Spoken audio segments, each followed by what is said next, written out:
The geographical area, located in Southeast Asia along the coastline of the Pacific Ocean, China is the world's third largest country after Russia and Canada, with an area 9.6 million square kilometers and a coastline of 18,000 kilometers.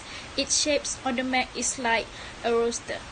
It reaches Mo in Heilongjiang province as its northern end, Zhengmuansha or James Shoal to the south, Pamir to the west, and expands to the eastern border at the conjunction of the Heilongjiang-Amur River and the Wusuli-Usuri River, spanning about 90 degrees of latitude and 62 degrees of longitude. China has 33 administrative units directly under the central government. This consists of 22 provinces, 5 autonomous regions, 4 municipalities, Chongqing, Beijing, Shanghai, and Tianjin, and 2 special administrative regions, Hong Kong and Macau. The island province of Taiwan, which has been under separate administration since 1949, is discussed in the article Taiwan. Beijing, the capital of the People's Republic, is also the cultural, economic, and communication center of the country. Shanghai is the main industrial city. Hong Kong is the leading commercial center and port. Next is the demographic profile. China has large areas of mountainous land, about 2/3 of the country. The range mainly runs from east to west and from the northwest to southwest. Among these mountains, some reach to the sky and others are lower with charming scenery. Out of the mountains throughout the world at the altitude of over 7,000 meters, over 50 states in China. China's population is expected to reach 1.42 billion by 2020, according to the country's Family Planning and Health Commission. By the end of 2015, China had a population of 1.37 billion. The natural growth rate of the year will be at 6 per 1,000 people, while the birth population gender ratio will be reduced to 112 males per 100 females by the same year.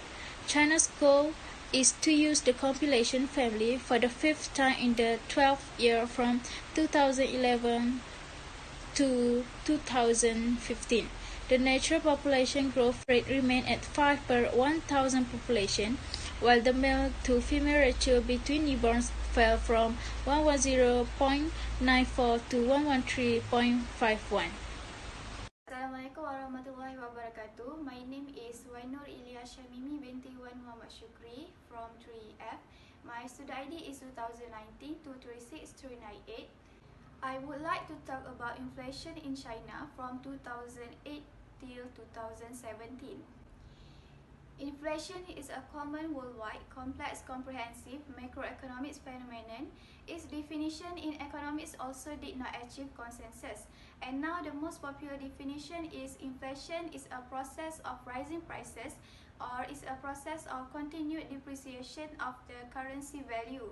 Typically, the occurrence or absence of inflation and the size is a change to measure the magnitude of the price index.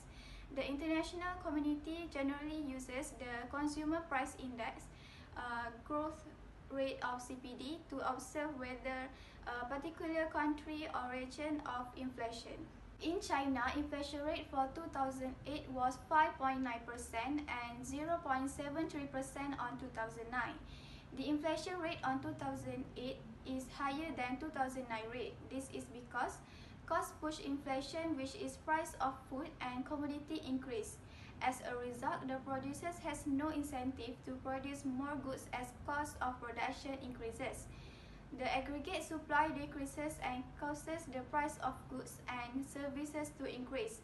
Next, on 2010, inflation rate was 3.3% and 2011 was 5.5%. Inflation rate in 2011 is higher compared to the inflation rate of 2010. This is because of excess demand in the economy, which is demand pull inflation. If the economy grows too quickly, it tends to overheat, leading to higher prices. Besides that, in 2012, inflation rate was 2.65%, meanwhile 2013, 2.62%. This is because of falling of oil link price. The statistic shows the inflation rate in China from 2008 until 2020. In 2018, the typical rate of inflation in China ranged at around 2.1% compared to the previous year. Projections by the IMF expect the rate of inflation to extend to 2.9% in 2020. The rate of inflation is calculated supported the buyer price level for China. The CPI is computed using a product basket that contains a predefined range of products and services on which the average consumer spends money throughout the year. Included are expenses for groceries, clothes, rent, power, telecommunications, recreational activities, and raw materials such as gas and oil, also as federal fees and taxes.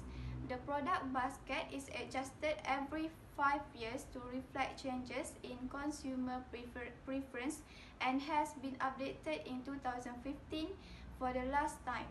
The rate of inflation is then calculated using changes within the CPI, as the inflation of a rustic is seen as a key economic indicator. It's frequently used for international comparison.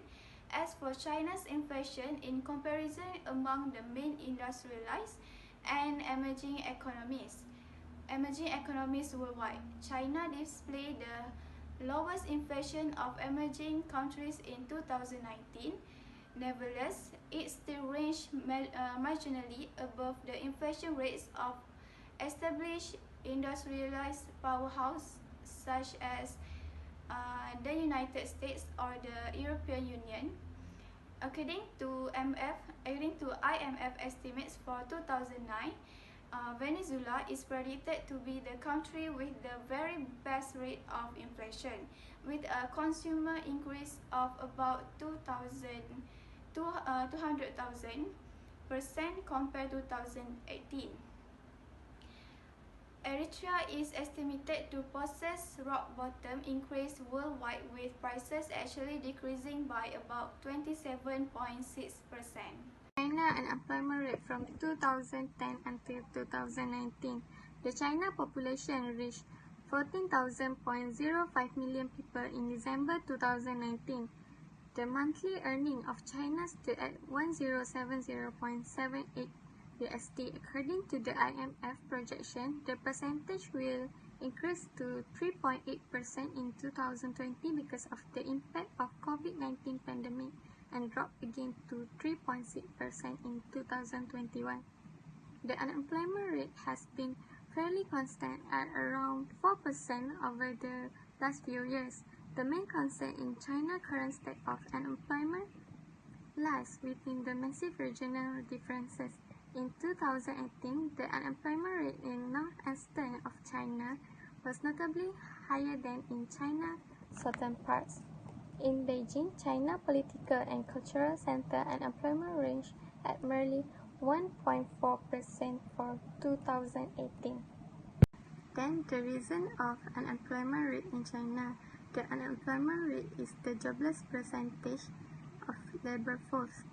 It is a lagging predictor, indicating that rather than forecasting, it usually rises or falls in the wake of changing economic conditions.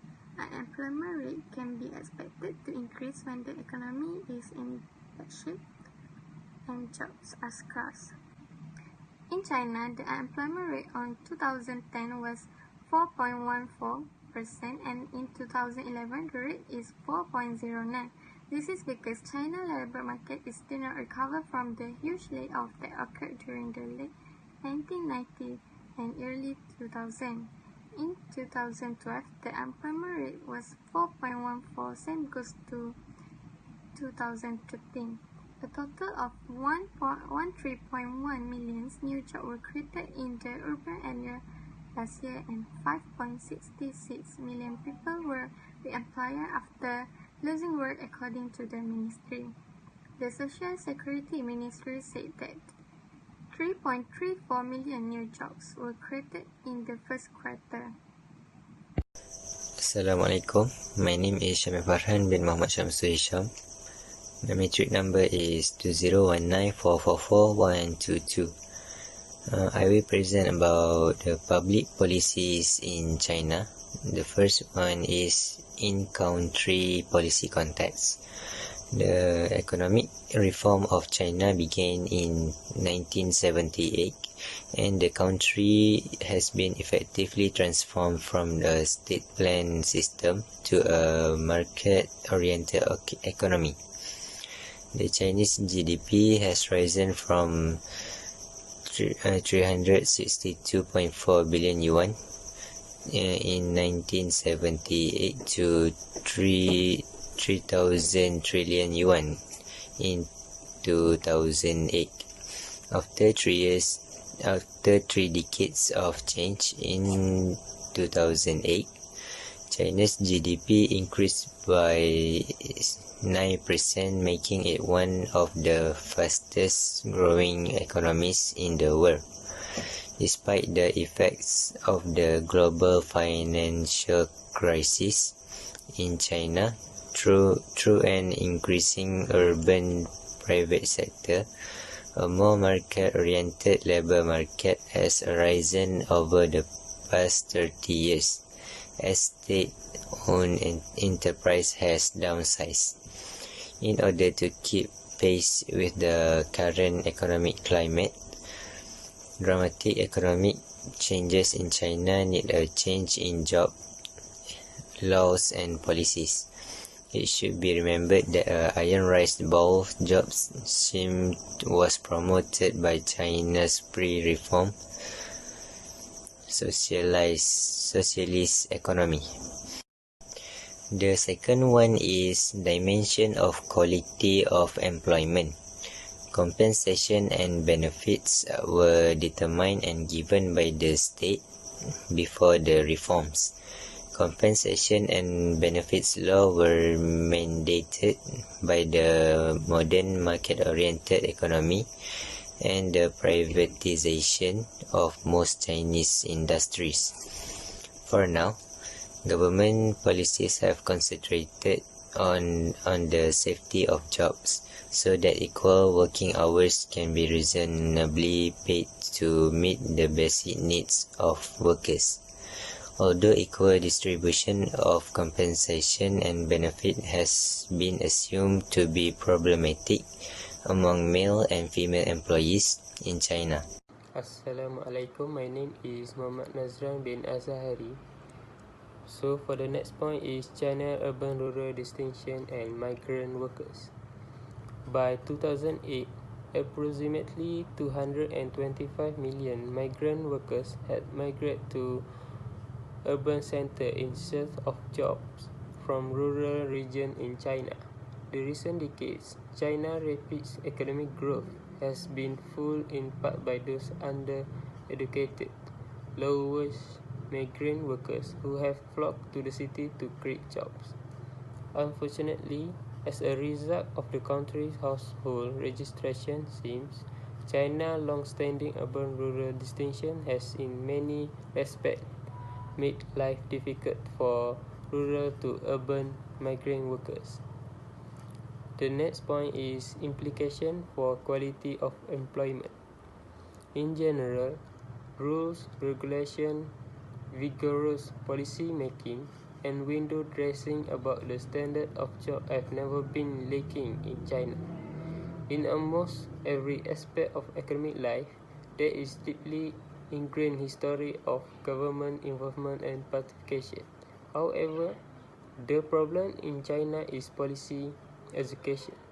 The immense economic and social inequality across the province and town of China give local policy makers the power to enforce disparities.